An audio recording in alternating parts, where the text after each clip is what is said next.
ওম শান্তি। আজ 30শে মার্চ 2025, অব্যক্ত বাপদাদার মধুর মহাবাক্য। Revise date 30/11/2004। মুরলি সার। এখন নিজের আচরণ আর মুখমণ্ডল দ্বারা ব্রহ্মা বাবা সমান অব্যক্ত রূপ দেখাও, সাক্ষাৎকার মূর্ত হও। আজ ভাগ্য বিধাতা বাবা চতুর্দিকে নিজের শ্রেষ্ঠ ভাগ্যবান বাচ্চাদের দেখে আনন্দিত হচ্ছেন। সারা কল্পে এমন শ্রেষ্ঠ ভাগ্য কারুর হতে পারে না। কল্প কল্পের তোমরা বাচ্চারাই এই ভাগ্যের অধিকার প্রাপ্ত করে থাকো। মনে আছে তোমাদের নিজেদের কল্পকল্পের অধিকারের ভাগ্য? এই ভাগ্য সর্বশ্রেষ্ঠ ভাগ্য কেন? কারণ তোমরা সব বাচ্চাকে স্বয়ং ভাগ্য বিধাতা এই শ্রেষ্ঠ ভাগ্যের দিব্য জন্ম দিয়েছেন।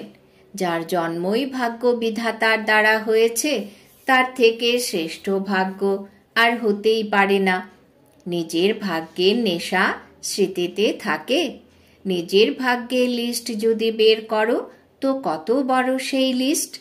অপ্রাপ্ত কোনো বস্তু নেই তোমাদের ব্রাহ্মণ জীবনে। সবার মনে নিজের ভাগ্যের লিস্ট স্মৃতিতে এসেছে। স্মৃতিতে আনো। এসে গেছে স্মৃতিতে। হৃদয় কোন গীত গায়? বাহ ভাগ্য বিধাতা আর বাহ আমার শ্রেষ্ঠ ভাগ্য। এই শ্রেষ্ঠ ভাগ্যের বিশেষত্ব এটাই, এক ভগবান দ্বারা তিন সম্বন্ধের প্রাপ্তি, এক দ্বারা একের মধ্যে তিন সম্বন্ধ, যা জীবনে বিশেষ সম্বন্ধ হিসেবে গাওয়া হয়েছে। বাবা শিক্ষক সদ্গুরু, কারোর এক দ্বারা তিন বিশেষ সম্বন্ধের প্রাপ্তি হয় না। তোমরা গর্বের সঙ্গে বলে থাকো, আমাদের বাবাও আছেন, শিক্ষকও আছেন, তো সদ্গুরুও আছেন। বাবার দ্বারা সর্বভাণ্ডারের খনি প্রাপ্ত হয়েছে। ভাণ্ডারের লিস্টও স্মৃতিতে এসেছে। স্মৃতিতে নিয়ে এসো কোন কোন ভাণ্ডার বাবার দ্বারা পেয়ে গেছো। পেয়ে গেছো নাকি পাওয়ার বাকি আছে? কি বলবে? তোমরাই বালক তথা মালিক। শিক্ষক দ্বারা শিক্ষা থেকে শ্রেষ্ঠ পদের প্রাপ্তি হয়ে গেছে। বাস্তবেও যদি দেখা যায়, দুনিয়াতেও সর্বাপেক্ষা শ্রেষ্ঠ পদ রাজ্যপদ গাওয়া হয়ে থাকে। তো তোমরা তো ডবল রাজা হয়ে গেছো। বর্তমান স্বরাজ্য অধিকারী আর ভবিষ্যতে অনেক জন্ম রাজ্য পদাধিকারী। পঠন পাঠন এক জন্মের, সেটাও ছোট একটা জন্ম, আর পদের প্রাপ্তি অনেক জন্মের। এছাড়া রাজ্য অখণ্ড অটল নির্বিঘ্ন রাজ্য। এখনো স্বরাজ্য অধিকারী নিশ্চিন্ত বাদশাহ তোমরা হয়েছ। নিশ্চিন্ত বাদশাহ হয়েছ। যে নিশ্চিন্ত সে হাত ওঠাও। নিশ্চিন্ত, একটুও চিন্তা নেই। দেখতে হবে, যখন কোনো পাপের শো সামনে আসে চিন্তা হয়? হয় না। অল্প চিন্তা চিন্তন চলে নাকি চলে না? বাস্তবত শ্রেষ্ঠ ভাগ্য এখন থেকে নিশ্চিন্ত বাদশাহ বানায়। অল্প বিস্তরেই যে পরিস্থিতি আসে তা ভবিষ্যতের জন্য আরো অনুভাবী পরিপক্ক করে। এখন তো সবাই এই ভিন্ন ভিন্ন বিষয়ের অনুভাবী হয়ে গেছো তো না? ঘাবড়ে যাও না তো। আরামে সাক্ষী সিটে বসে এই পাপের শো দেখো, কার্টুন শো দেখো। নেই কিছুই, এটা কার্টুন। এখন মজবুত হয়ে গেছো তো না? মজবুত হয়েছ এখন, নাকি কখনো কখনো ঘাবড়ে যাও? এটা আসে কাগজের বাঘ হয়ে। হয় কাগজের কিন্তু বাঘ হয়ে আসে। এখন সময় অনুসারে অনুভবী মূর্ত হয়ে সময়কে, প্রকৃতিকে, মায়াকে চ্যালেঞ্জ করো। এসো আমি বিজয়ী। বিজয়ীর চ্যালেঞ্জ করো। মাঝে মাঝে কাশি আসছে। আজ বাজনা অর্থাৎ শরীর সামান্য খারাপ আছে। মিলিত তো হতে হবে।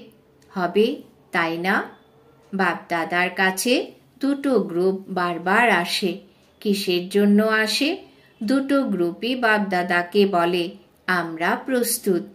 এক, এই সময় প্রকৃতি আর মায়া বুঝে গেছে এবার আমার রাজত্ব চলে যাচ্ছে। আর দ্বিতীয় গ্রুপ হলো অ্যাডভান্স পার্টি। 2 গ্রুপ ডেট জিজ্ঞাসা করছে।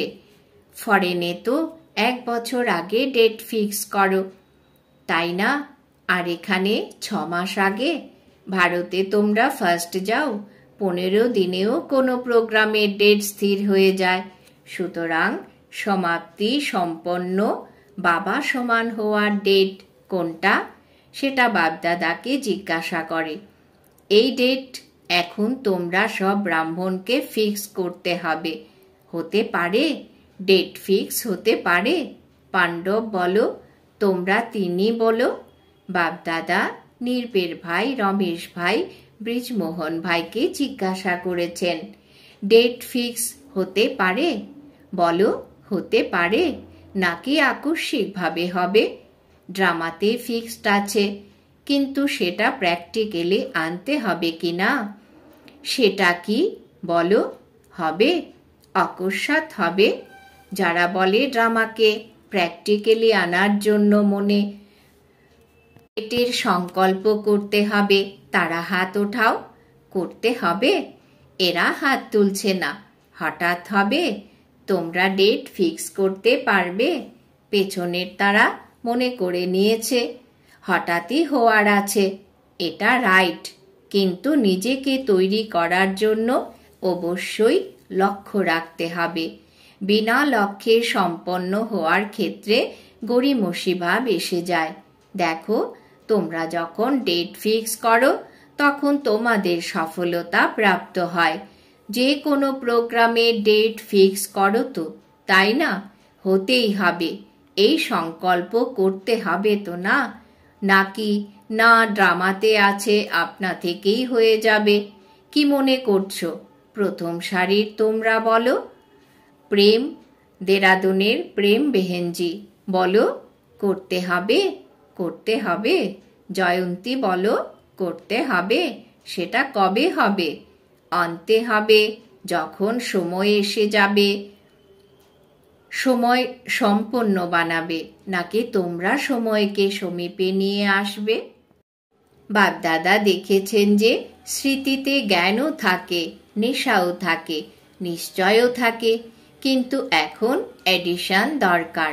আচরণ আর মুখমণ্ডলের দ্বারা যেন দৃশ্যমান হয়।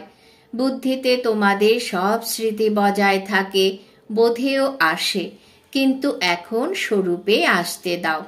সাধারণভাবেও কোনো বড় অকুপেশনের যদি কেউ থাকে, কিংবা কোনো ধনী ব্যক্তির বাচ্চা এডুকেটেড হয়, তবে তার হাবভাব দেখে বোঝা যায় যে এ একটা কিছু, তার কিছু না কিছু স্বাতন্ত্র দৃষ্টিগোচর হয়।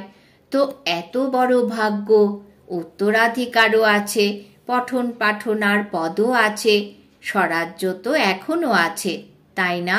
প্রাপ্তিও সবই আছে, কিন্তু আচরণ আর মুখমণ্ডলের দ্বারা ভাগ্যের নক্ষত্র ললাটভাবে যেন ঝলমলে রূপে দেখা যায়। সেটা এখন এডিশন দরকার।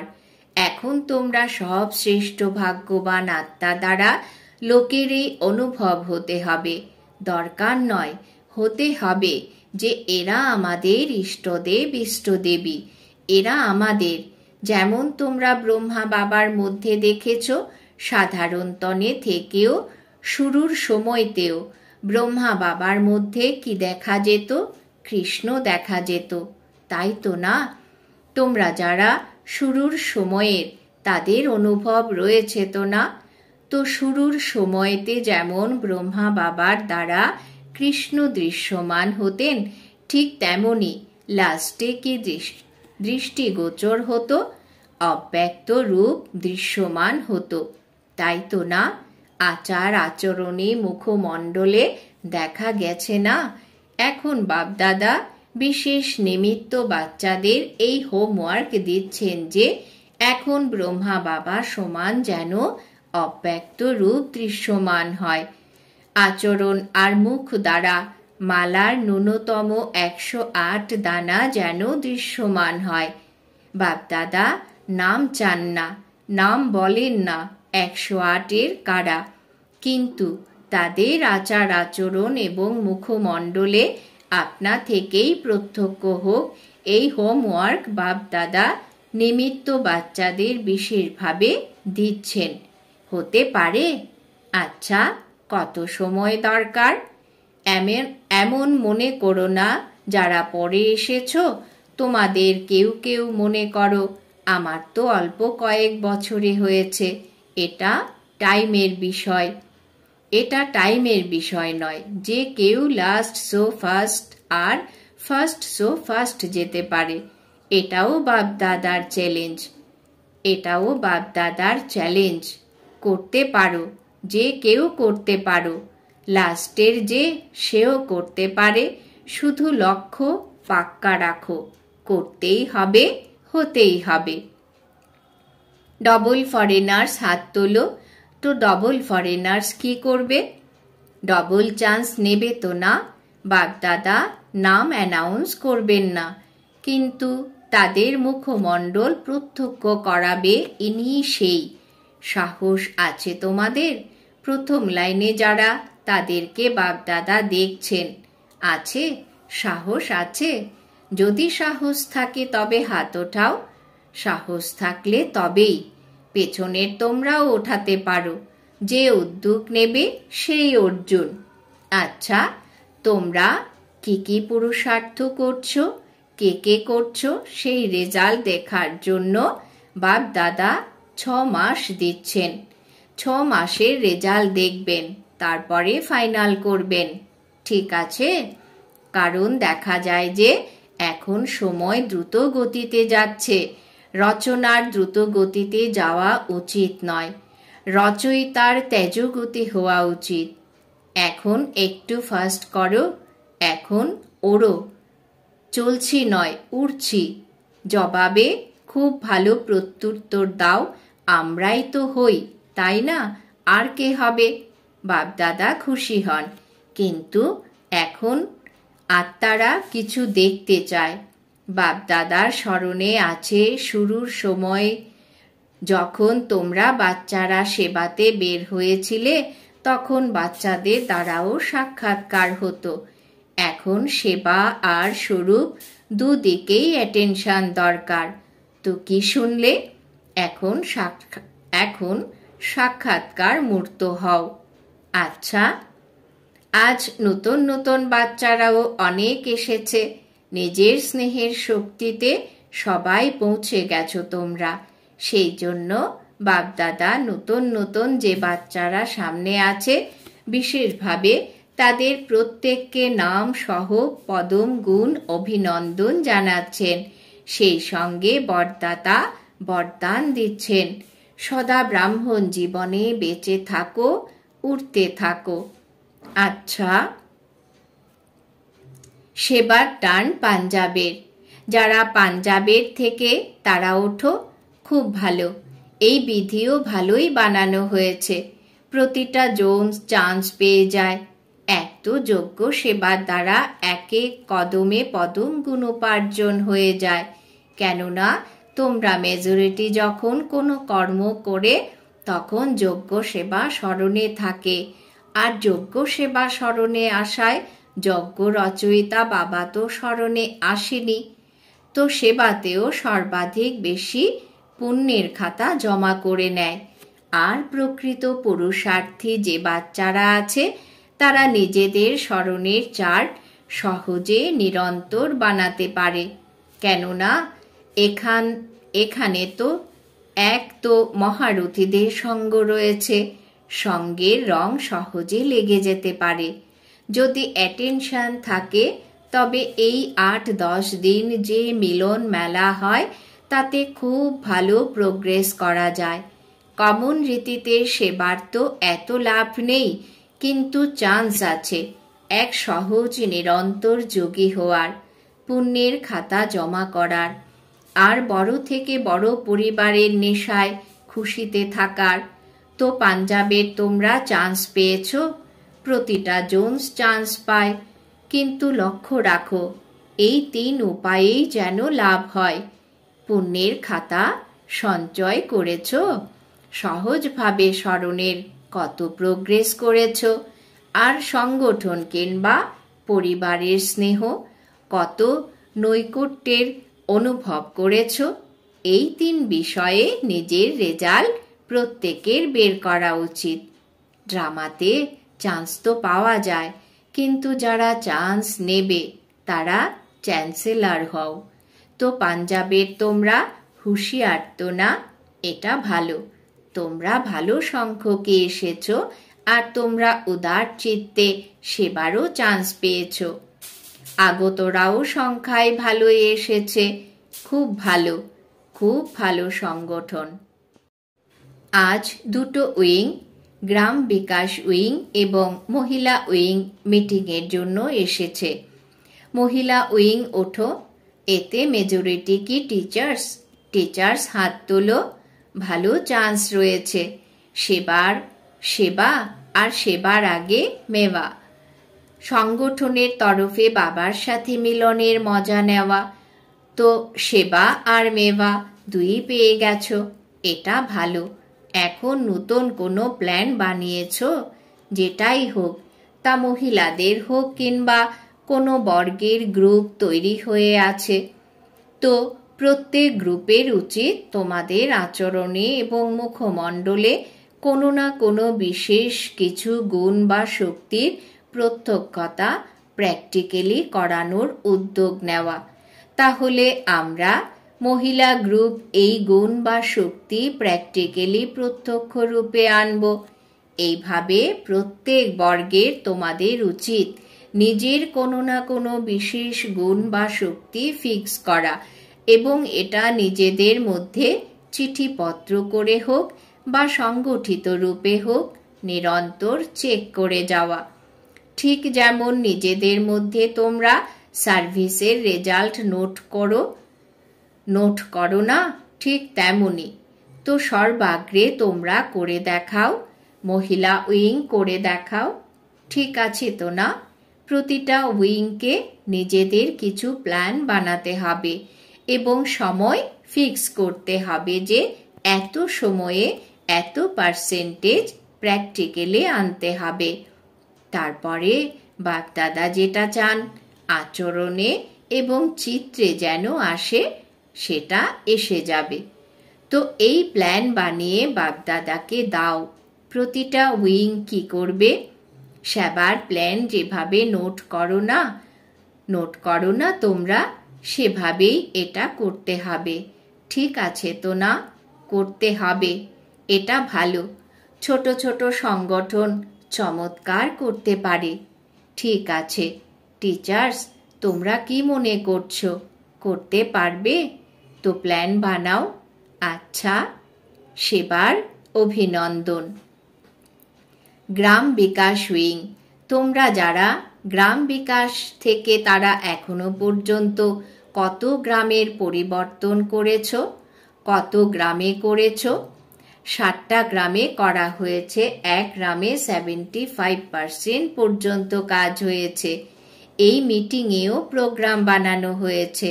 সময়ের কাতর আহ্বান, স্বচ্ছ স্বর্ণালী গ্রামীণ ভারত এই প্রজেক্টের অন্তর্গত গ্রামের পর গ্রামকে বেসন মুক্ত আর স্বচ্ছ বানানোর সেবা হবে। এটা ভালো, প্র্যাকটিক্যাল তো না? আর টোটাল রেজাল্ট যা হয়েছে তা প্রেসিডেন্ট প্রাইম মিনিস্টারের কাছে পৌঁছায়? এখনো পাঠানো হয়নি, পাঠানো উচিত।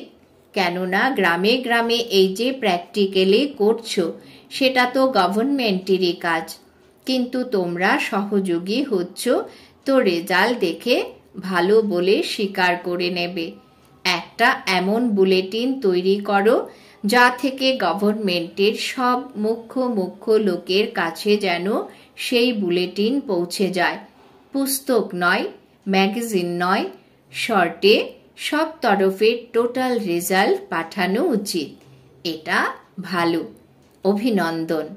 আচ্ছা, মাঝে মাঝেই কাশি আসছে। আজ বাজনা অর্থাৎ শরীর শান্তি চায়। আচ্ছা, বাপ দাদার কাছে চতুর্দিকের সেবার রেজাল্টও আসতে থাকে এবং আজকাল বিশেষ কোনা যেন বাকি থেকে না যায়, সবাই যেন সমাচার পেয়ে যায়।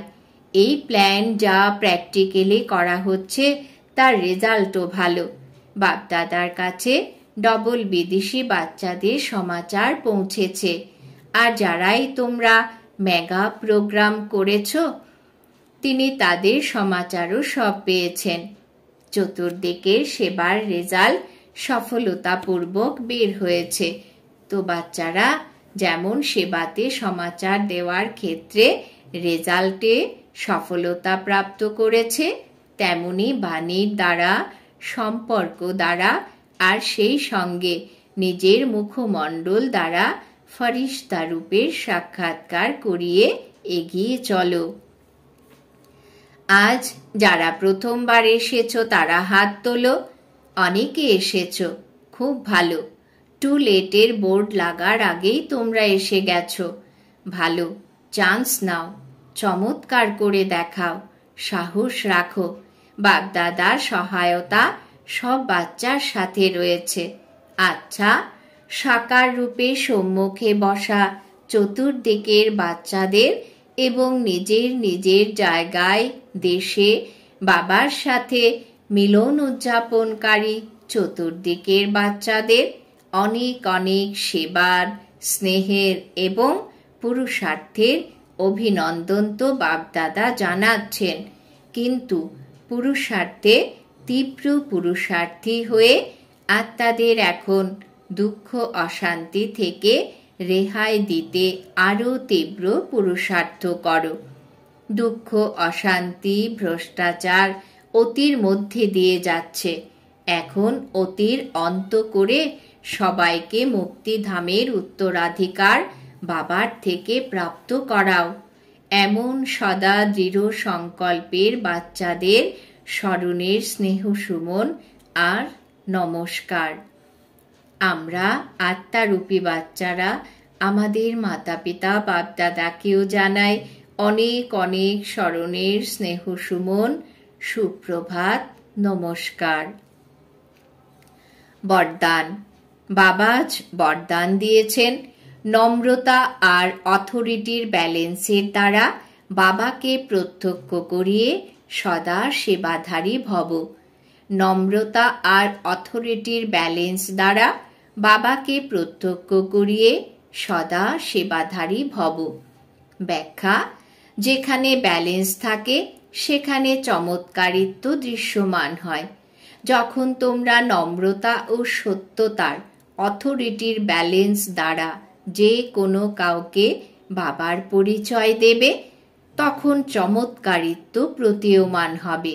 এই রূপ দ্বারা বাবাকে প্রত্যক্ষ করাতে হবে। তোমাদের বোল্ড স্পষ্ট হোক, তাতে স্নেহ থাকবে, নম্রতা এবং মধুরতাও থাকবে, তথা মহত্ব এবং সত্যতা থাকবে। তবে প্রত্যক্ষতা হবে। বলতে বলতে মাঝে মাঝে অনুভব করিয়ে চলো, যাতে একাগ্রতায় মগ্ন মূর্ত অনুভব হবে। এমন স্বরূপ দ্বারা যারা সেবা করে তারাই বিশেষ সেবাধারী হয়। স্লোগান: সময়কালে যদি কোনো সাধন না থাকে তবুও সাধনায় যেন বিঘ্ন না পড়ে। সময়কালে যদি কোনো সাধন না থাকে তবুও সাধনায় যেন বিঘ্ন না পড়ে।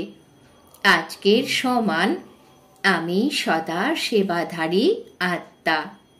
আজকের জন্য অব্যক্ত ইশারা: সত্যতা আর সভ্যতা রূপী কালচারকে ধারণ করো। কেউ কেউ হয়তো মনে করে ক্রোধ কোনো বিকার নয়, এটা শস্ত্র। ক্রোধ জ্ঞানী তো আত্মার মহাশত্রু। তোমরা যখন অনেক আত্মার সম্বন্ধ সম্পর্কে আসো তখন তোমাদের ক্রোধ প্রকাশ পায় এবং ক্রোধের প্রকাশ দেখে বাবার নাম অনেক বদনাম হয়ে যায়।